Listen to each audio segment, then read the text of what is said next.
I understand that it's just a job. This was my dream. The very thing that I love did not give back to me. It ruined me. It ruined me. Millions of people across the U.S. are psychologically abused in the workplace. I saw the bullying for what it was. These silent injuries are now loudly heard. The retaliation was too much, I could not bear it. From survivors and advocates. If I don't stand up and tell the truth, who will? Bravely sharing their stories. I went from being a successful and confident professional to someone completely broken. The momentum is building. Forced to tolerate. And collectively, we've created a movement. Because there are young mouths to feed at home. That will never stop. I nearly ended my life in March 2014. We need a law. Those in power designed this system to maintain their power. Our new year begins with educating. No one's going to say to your face, oh, you're a change. And affirming the truth. Equality hurts no one. We honor and remember those who fought for change. Brain has been essentially traumatized and physically altered. We renew our commitment to end workplace abuse so everyone can thrive. It's not a privilege, it's a birthright. And our silence is not for sale. Welcome to our first annual Voice and Action Rally. It's not a matter of if you will be psychologically abused in the workplace, but when. And that's because the number of Americans affected was about 50 million in 2021. And that number is growing. The sad reality is that without guardrails, more people are intentionally harmed every day. And companies will continue to not be held accountable for subjective investigations, retaliations, and firing against employees who speak up against the abuse. 6 countries have laws against workplace bullying. The U.S. does not. Which is why millions of cases go unreported. The time is now to create change. And we are the change agents. Please welcome End Workplace Abuse co-founders, Deb Falzoy and Vicki Courtemanche. Welcome, and thank you so much for joining us today for our first Voice in Action Rally. My name is Vicki Courtemanche, and I'm here with Deb Falzoy. 2022, we co-founded End Workplace Abuse and co-authored the Workplace Psychological Safety Act. It not only addresses workplace bullying, but sheds light on the institutional complicity that is intricately involved. These forms of abuse are not workplace glitches. They are workplace practices highly affiliated with significant health harm up to and including death. Employers are not liable for psychological safety, nor do they want to be. The psychological safety of employees, critical to human well-being, has been exploited in our workplaces for decades. As is historically documented in this country, the majority of employers have always prized avoiding threats of liability over the well-being of their employees. The same misuse of power is still enforced today. The psychological safety of a work environment is just as critical to human well-being as is any other aspect of employee safety, for which there are multiple laws, all of which employers objected to before each law was enacted. It is up to all of us to continue to raise public awareness and educate our legislators as to these cruel and inhumane workplace practices. We can put an end to workplace abuse together. It is unbelievable to me that in the midst of this safety crisis at this corporation, that what they're doing is threatening their own engineers, whose job it is to help identify potential safety concerns. And rather than saying, you know what, you've got a point, we need to maybe do something about this, they're telling you to hide it, they're reassigning you, they're threatening you, they're trying to shut you up. It really has made me where 3 o'clock in the morning, I'm waking up with somebody stabbing me. You know, I'm still receiving psychological help to just get back on normal. We will no longer normalize and accept the pervasive actions of coworkers and companies. If you've been screamed at in the workplace, you've been abused. Name calling is abuse. Insults, unwanted touching, harassment, intimidation, threats, micro and macro aggressions, gaslighting, retaliation, alienation, isolation, and discrimination. Being treated differently because of your age, gender, disability, sexual orientation, or race. Behavior by coworkers that interferes with your performance is workplace psychological abuse. You are in danger. In 2023, 71% of U.S. workers said they've had a toxic supervisor, and nearly 1 in 3 people are right now working with a toxic manager.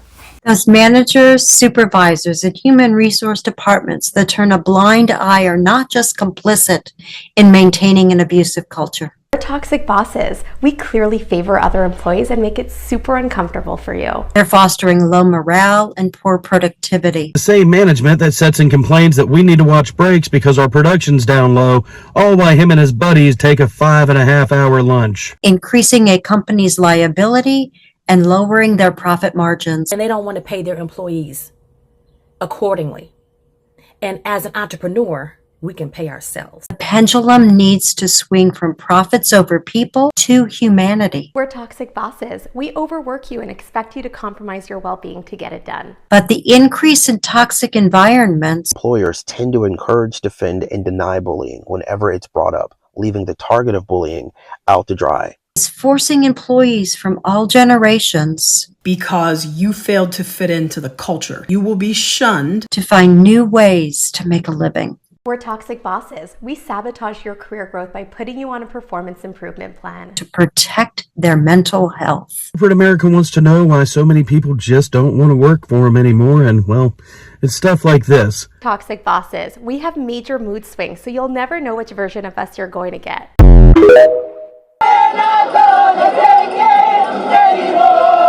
Workers are fed up robbing Peter to pay Paul. Good profits now in 2024. We need some of those profits so that we can actually be back at that standard of living and moving forward. Companies and leaders get rich. At the end of the day, we just want our fair share and want the company to bargain a fair contract. While employees struggle, pay abuse is psychological abuse. From labor unions representing ports. We can't survive too long, and we're going to get what the we deserve. To the entertainment industry. I am shocked by the way the people that we have been in business with are treating us. The cycle of not being heard and valued reinforces the power dynamic. Companies have complete control over all aspects of the employment contract, leaving workers no choice but to accept the terms and treatment. No industry is immune, including higher education. Universities are covering up for perpetrators for a variety of reasons. One of them is that they are well funded, bring money to the university. The other problem is that universities, reputation is at stake. They have connections, even they can manipulate the outcomes of internal investigation. And in many of the cases, members of the internal investigation committees are not, hold accountable for their actions, even for the scandals of bullying and harassment that comes to the news. For example, the anthropology professor at Harvard University, which has done bullying and harassment, including sexual harassment, for 2 decades. Nothing happened to him, and there was no single statement from members of investigation committee that why they covered up for this professor for a long time. So you can imagine what negative signal it can send for other targets that the system doesn't support them. So it's better for them to use the code of silence. Make no mistake. The psychological abuse at work will affect your health. Experienced physical, mental, emotional, spiritual, and financial trauma. Me before, this is me after. The mental heartbreak from the abuse can lead to depression, which has been linked to a 50% increase in the risk of dying from cancer. You can get cancerous reactions in your brain and body and mind to abusive behaviors. And there's a 67% increase in heart disease. You may also experience a weakened immune system. Consumption increased. I gained more weight. I was just stressed. And chronic stress can lead to elevated cortisol levels. With anxiety because of the mental and emotional toll. Anxiety can contribute to high blood pressure, headaches, digestive issues, and sleep disturbances. I was diagnosed with Hashimoto's, which is an autoimmune disorder, inflammation. The decline of your mental and physical health can spill over into your relationships at home. Do not allow yourself to miss your children growing up and to miss those special times with your family. I look at these pictures of my son and I just wish I could go back. Because I remember spending so much time being consumed by mess at the work. EWA members and their families are bravely being transparent on social media, sharing their heartache over stolen memories. Unfortunately, my daughter Cassie and I know this pain too well. Try to give her some space because I know she's going through something that I couldn't help her. She was just sad. Sadly, our children will inherit this abuse if we don't pass a law.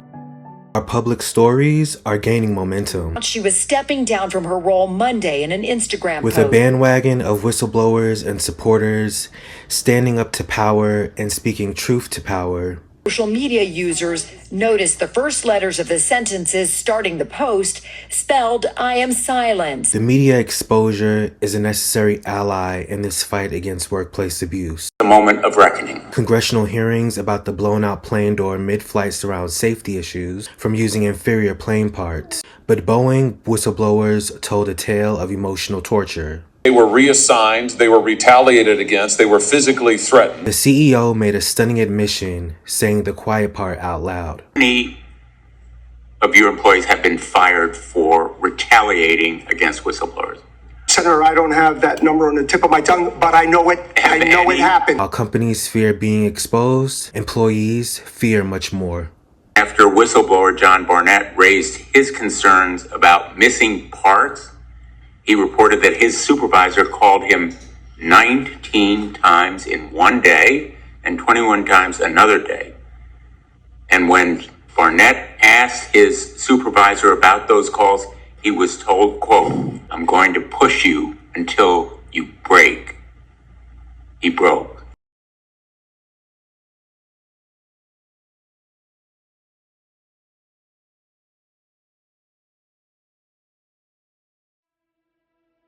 We also want justice for Evan. He was a 20-year employee for Kroger and took his own life after prolonged psychological abuse by two store managers. Evan asked for help, but Kroger failed him by not following its own ethics complaint policies. He should have been respected and psychologically protected. A lawsuit is pending.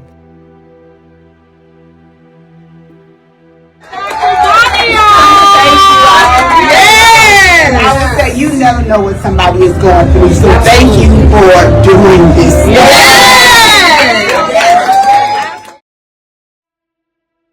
Behind her beautiful smile, no one really knew that Dr. Antoinette Bonnie Candia Bailey was suffering in silence. It was a quiet storm.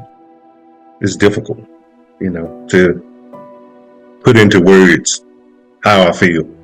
Mixed emotions. This is Anthony's first holiday season without his wife. Theirs was a love of undying support. She made me a better person, and I made her a better person. She talked about going to get her PhD. She asked me what I thought about it. I said, do it. Her being an overachiever, she was working and she was going to school at the same time. And they told her that it probably would take 5 years. She did it in 3. She was just driven to be the best and never wanted to fail her mother. Her mother was a rock, and her aunt. She loved them dearly, and me. Bonnie was her mother's only child. I talked to my wife that night. She was out eating ice cream. The next morning I get a phone call, that she didn't take, she's gone. That was a rough phone call. Whew, that's a tough one. I wouldn't want anybody to have to live through that. Bonnie's death was felt around the world. And the story of Dr. Antoinette Bonnie Candia Bailey. In solidarity, thousands of people shared their experiences of debilitating pain from workplace abuse. Rocked us because nobody saw it. The closest of friends, nobody saw it coming. And Bonnie never could have imagined that her alma mater would contribute to her mental decline, decades after wonderful college relationships and memories. Bundle of joy, light, and love. Like she just radiated love. We would be suited and booted. We would have suits on in college, and we're wearing suits to our parties. We're strolling with our pinkies up. We were always together. Bonnie was just always so classy. Whenever you saw her, she was together from head to toe. She meant business. You can tell just her presence. Crystal and Bonnie were more than just friends. They were Alpha Kappa Alpha line sisters at Lincoln University in Missouri. The four pledgees were committed to lifelong community service, allegiance to one another, and their alma mater. She was ecstatic to go back to the university. That was her dream. But in less than 6 months as the new vice president of student affairs at her beloved institution, she loved the kids. She loved her job. And she always wanted to excel. Failure was not an option. Bonnie realized she was caught in an emotional tug of war with the administration. She didn't want us to worry about her. It would show itself through stress. She never really talked a lot about things. But her words were recorded on paper. Her family found Bonnie's letter written to John Moseley, the university's president. I was saddened that, she had to even write that. We never saw that. The writing only came after the fact, that she had taken her life. Bonnie says Moseley was the bullying ringleader. First thing she said to Moseley in her letter was, "Thank you for allowing me to return." That's just indicative of who she is. So she thanked him knowing that, however, this will be the last time you hear from me. Like in many workplace abuse cases, human resources is often unresponsive and complicit in the bullying. When she met with Moseley to discuss her evaluation, I think he gave her 36 out of 100 points. She mentioned in no time did you give me a corrective action plan. Bonnie writes the fix was in. You had no intentions of retaining me. It went downhill after my FMLA and ADA documents were submitted due to my severe depression and anxiety. She endured gaslighting. She was isolated and she was ignored. I asked for help. Your expectations and an improvement action plan, and you ignored my request, failing to respond to emails, or when face-to-face you danced around the topic. This is documented and noted. Her love for Lincoln was not reciprocated. The lack of compassion was too much to bear. Intentionally harassed and bullied me and got satisfaction from sitting back to determine how you would ensure I failed as an employee and a proud alumni. I sincerely shared with you about my illness. I was saddened to learn you shared and joked about my condition. While the investigation is closed, this situation has not yet been completed.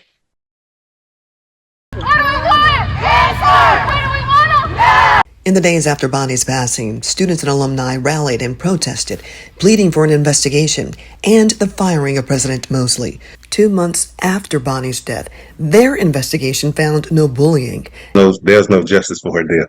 There's only a solution there. And Bonnie left a roadmap for their fight. All of the information she left, she said, is documented. I have a hard drive. I have information on my phone. I have emails. She's left names. Crystal and Anthony are partnering with End Workplace Abuse and supporting its Workplace Psychological Safety Act, the WPSA. It mandates an independent investigation of any abuse claims. But what we really are truly still asking for is for someone, an organization, to come in that has no affiliation with the university at all and do a true investigation. The Lincoln University Alumni Association has also been pushing for an independent investigation. A month after Bonnie's death, the group rallied at the Missouri State Capitol. The Lincoln University alumni that are standing in the gallery. The legislature has the power to pass the WPSA. Unlike this body, to make them feel welcome. Ironically, in June 2024, the university permanently suspended the Alumni Association. Sent a letter stating that the Alumni Association could no longer use the name or any of its likeness or any of its logos. And if they did not stop, then they have the right to file a lawsuit. You can see the bullying, right? And so now you're threatening lawsuits against the Alumni Association. The rallying cry a year ago is getting louder from a chorus of collective voices echoing Anthony's resolve to not let his wife's death be in vain. I went through the hate, but then thought about the hate. That was something that was going to jump onto me and bring me down emotionally. So I had to put that hate part away because I could feel it burdening me. And I rebuked that and I wanted to come up with a solution. It starts with telling our truth. Healing, cherish, faith, thank you, laugh, and remember. During Bonnie's funeral, rocks were passed out to each individual that attended her funeral. Every time it's time for us to go to work or for me to go to work, I will pull a rock and I call it Bonnie's voice. What are you saying today? So today when I pulled remember and I said, okay, Bonnie, what do you want to say today? It's remember to remember. She told us not to forget, right? And I went to the end of her letter. One thing she said was, I cried my last tear this morning. I've had dark days, but I've never been this dark in my 25 years in the field. Student affairs was my love, and my love killed me. Missed and never will be forgotten. She would definitely wouldn't want anybody to go this path that she did. Anthony now leans on his faith, knowing time will heal and justice will someday be served. That's what my wife said. Karma has no deadline. Through her soror and sister friend. While it may appear in the public that no work is being done, the work will continue. There must be change. Bonnie's voice will never be silenced. In death, she speaks life into others. I hope this message touches someone.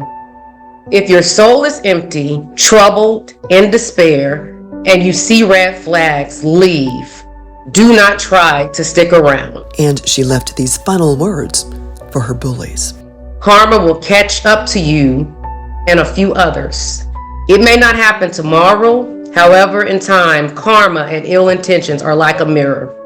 It will reflect the pain and the bruises that you have caused on others, Dr. Moseley. May God have mercy on your callous and evil soul.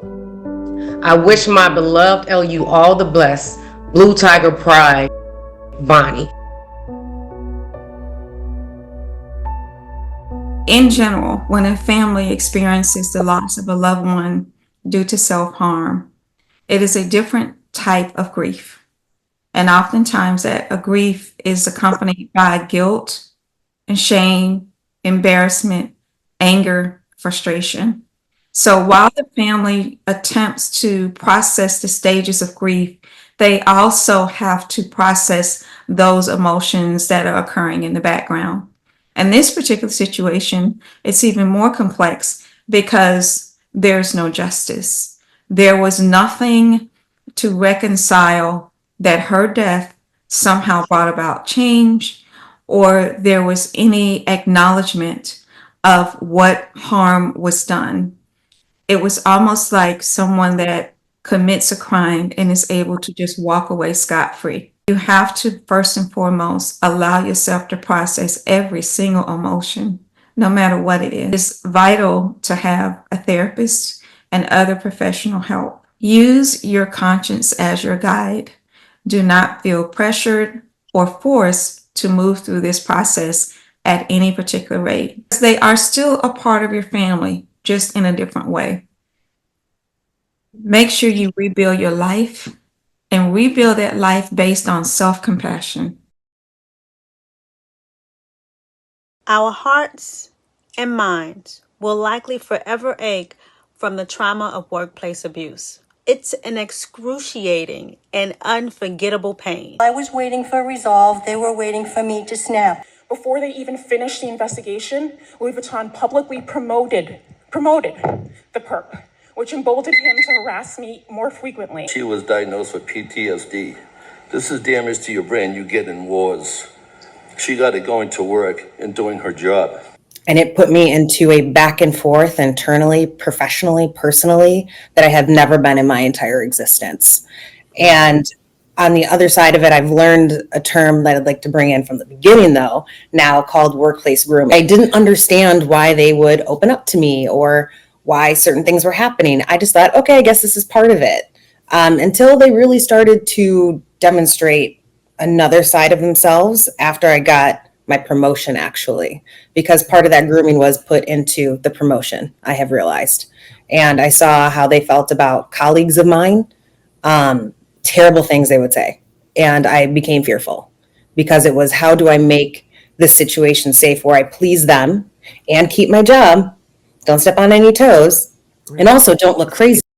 You just described a scenario where on the one hand you're told this, but then it all changes when it's that. Your brain can't answer the question, what's right, what's wrong, what am I supposed to do, how am I supposed to act? When it can't answer the question, it degrades all systems. That's why you feel crazy, and that's why you feel suicidal. Jennifer Frazier has spent over a decade researching how the emotional betrayal by coworkers leads to a bully brain. If you have been targeted, even if you're just a bystander of the abuse of other people, and if you're the perpetrator, it is very likely that if we put you into an fMRI or MRI, we would see physical damage to your brain architecture, which of course affects your functioning, which is what makes you feel like you're crazy. The brain knows that connection and community are critical for your survival. So it really is attacking your sense of survival from a brain science perspective. So if you're the truth teller in the workplace, if you're the whistleblower, if you report abuse, all of a sudden it comes flying back and slams down on you, which is the shock of the century.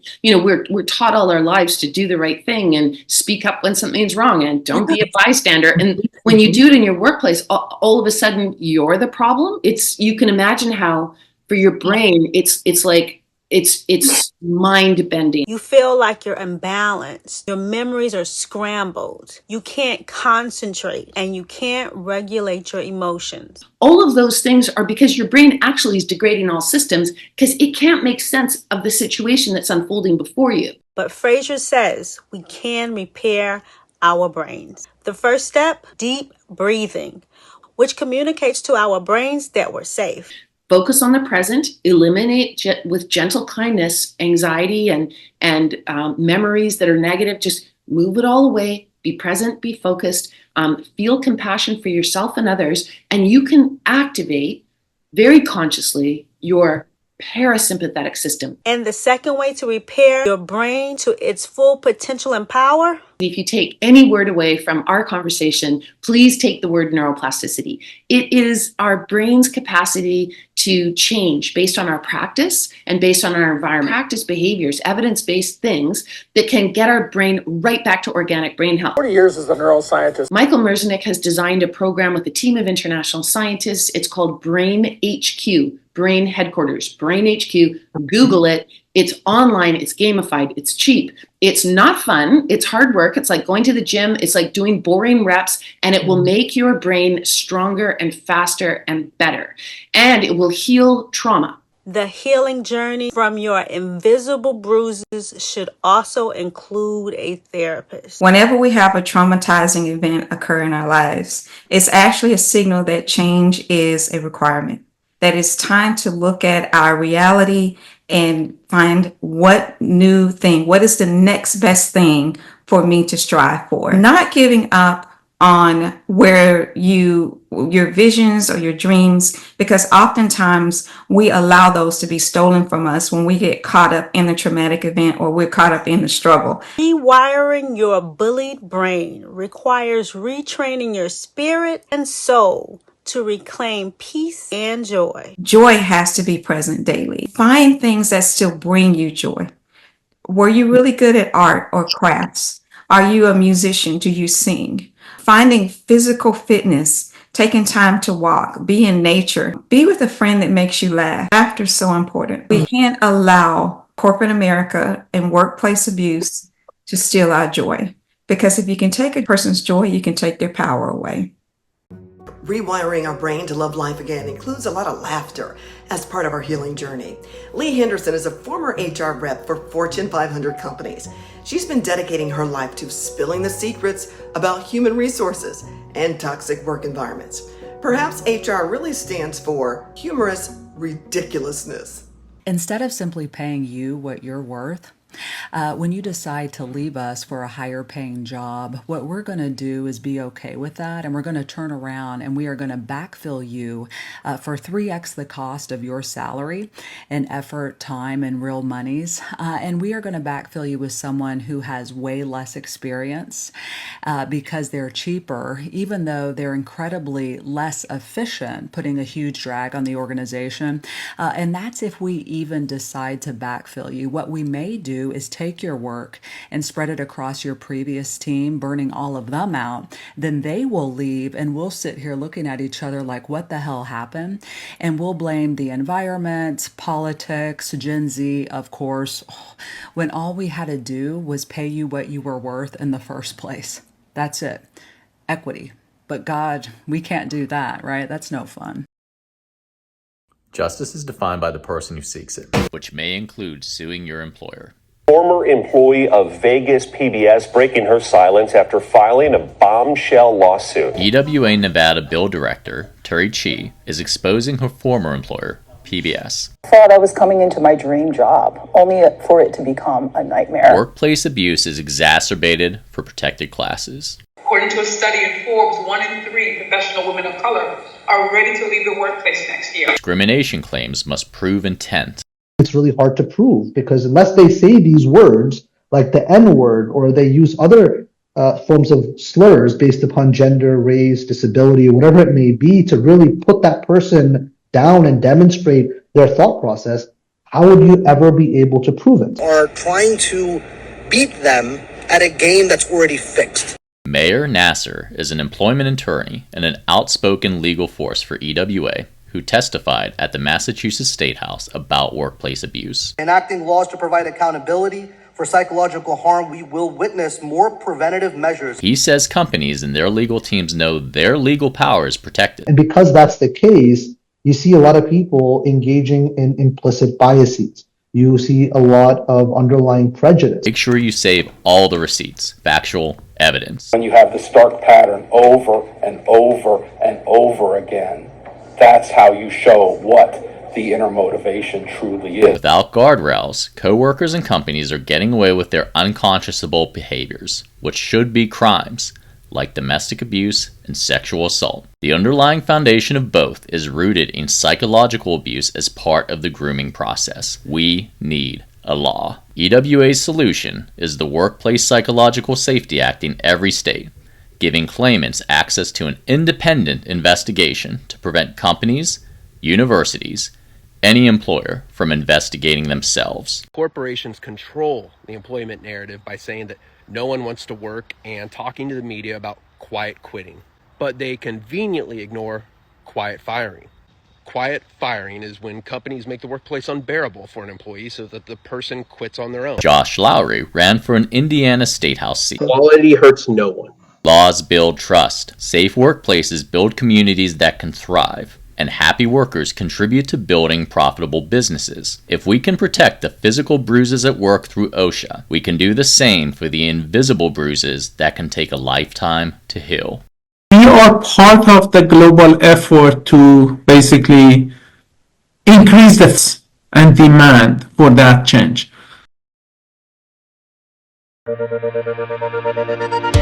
Legislatures, I ask that you support this legislation, which will take significant steps towards holding employers accountable for the work environment and restore greater balance and equity for workers in your state. Mental wellness is a human right. Fitness should be accessible for all, and psychological safe workplaces be the standard. What's up, you guys? It's Coach Gab here from City Sweat Club, standing with Amanda Treppa, the leading force and powerhouse, representing here in Michigan for End Workplace Abuse and the Workplace Psychological Safety Act, a bill that we're looking to introduce here. Some pushback because people think people are going to get lawsuit happy, but really people want to work. They just want to work healthily, and that way if we have these protections in place, everyone feels held accountable and has structure in place. Committed to those values of fairness, of equality, of making sure everyone has fair opportunity, and that we fight to protect people in the workplace. History has proven that our collective voice can improve laws, and we expect change. We've introduced the WPSA in Rhode Island and Massachusetts, highlighted in yellow. Light purple states have an EWA chapter. Join our team. The dark purple states need a chapter, and we need your help to pass this bill across the country. Former President Barack Obama once said, "Change will not come if we wait for some other person or some other time. We are the ones we've been waiting for. We are the change we seek."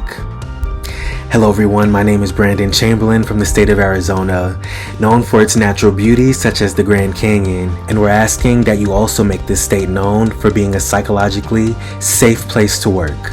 Join our team. My name is Janelle Fife, and I am the co-director director of the Connecticut Bill. Here in the state of Connecticut, our state is known for its colleges and for its Mystic Aquarium. I would like our state to also be known as a place that has zero tolerance for workplace adult bullying and sexual harassment, making it a safe, psychological place to work. In the District of Columbia, home of our nation's capital and one of the oldest public buildings in America. And also home to one of the youngest activists in America who's fighting for workplace psychological safety. Join us. I'm Alea Israel from the great state of Florida, where we're known for our beautiful beaches and absolutely amazing weather. But with your help, we can include one more good thing: ending workplace abuse by passing the Psychological Safety Act. Join the team. Together, we can stop the abuse and prevent senseless loss of life. Great state of Indiana. We're known for our Hoosier hospitality, which is the #1 convention host in the country, including hosting a Super Bowl. But we'd rather be known as a psychologically safe state to work in. Join our team! This is Erica Karp and Ann Cox from the great state of Massachusetts. We're famous for being the home of the Toll House and the Fig Newton cookies, Boston cream pie, Boston baked beans, and cranberry sauce. We are the state of many firsts. Let's work together to be the first to make Massachusetts a psychologically safe state to work. Join our team. I'm Amanda Treppa, Bill Director from the great state of Michigan, known for its many greats, including the Great Lakes, automotive, innovation and industry, and the great music of Motown, among others. But we also aim to add great protections for our workplace that ensure everyone can feel psychologically safe. This is Terry Chi from Nevada, with its reputation for what happens in Vegas stays in Vegas. Well, that shouldn't be the case when it comes to silencing employees who enter unethical workplaces. Join our team. Hi, my name is Lauren Footman from the historic and vibrant Commonwealth of Pennsylvania, known for our innovation in healthcare and tech. However, we like to be known for creating psychologically safe work environments for all. We hope that you will join our cause and end workplace abuse now. From the great state of Virginia, I'm Crystal Turner, one of the co-bill directors here in the great Commonwealth of Virginia. Virginia is for lovers. We are known as the birthplace of a nation, the mothers of presidents. But we want Virginia to be known as a state of safe workplaces, where workplace psychological safety and employee well-being thrive. If you are in support and would like to join our team, we would love to have you. I'm Rochelle Martin. I'm the president of the Thurston Lewis Mason Central Labor Council, where we represent over 26,000 union members. I'm so proud to partner with Dr. Nicole Decay to bring the Workplace Psychological Safety Act to Washington State. Unions have always been at the forefront to create safe work environments for all, and now it's time for us to expand the focus to create not just physically safe work environments, but psychologically safe work environments as well. 1 in 3 workers have experienced abuse, yet every survivor carries the strength to demand change. Join our team. I want to thank you for being here, taking time out on your New Year's Day to use your voice and to take action against workplace abuse. I want to give special thanks to Andrea, Darrell, and Vicky for making this event happen, and also Dr. Candia Bailey's friends and family for sharing her story and continuing her legacy, and for not allowing this to be swept under the rug as she asked for. I want to give a call to action to join us for the Justice for Bonnie protest next Wednesday, January 8th at noon, wherever you are, to give voice to her story and to demand justice for an independent investigation. You can also go to endworkplaceabuse.com to donate, to join our cause, to get involved, to spread the word, to help build this movement so that we can end workplace abuse together. If you want to leave comments with your takeaways today, we'd love to see how you're feeling and if you're feeling inspired to move forward with us and to join our cause. And thank you again for being here. We really hope you've been inspired by the rally and are now ready to get to work in your state to pass the Workplace Psychological Safety Act. It's not partisan. It's really about principle and the values of truth, equality, integrity, dignity, and of course, respect. As workplace abuse survivors, we want you to know that if no one else believes your story, we do. We've been there. We see you and we hear you. And thriving in life is our birthright. It's been my honor to serve as a sponsor for our first annual Voice in Action rally. As I've always said, my silence is not for sale. Your silence is not for sale. Our silence is not for sale. Keep talking. I need all of you to start thinking outside of the box more. So, to help you do that, since you can't do it for yourselves, apparently, I will be setting up mandatory Monday morning, 6 a.m. brainstorming sessions and holding your hands through it. No idea is too crazy, but please know that I will be grading you on your ideas. So if they're not up to my standards, guess what? You will be expected to stay later and come up with better ideas. Now, you all know I'm not a morning person, so I will be joining remotely from the beach house. You know, I spend the weekends there. But you all need to be here in person because that's how innovation works. You need to be together to ideate. Okay, so we'll kick these off on Monday.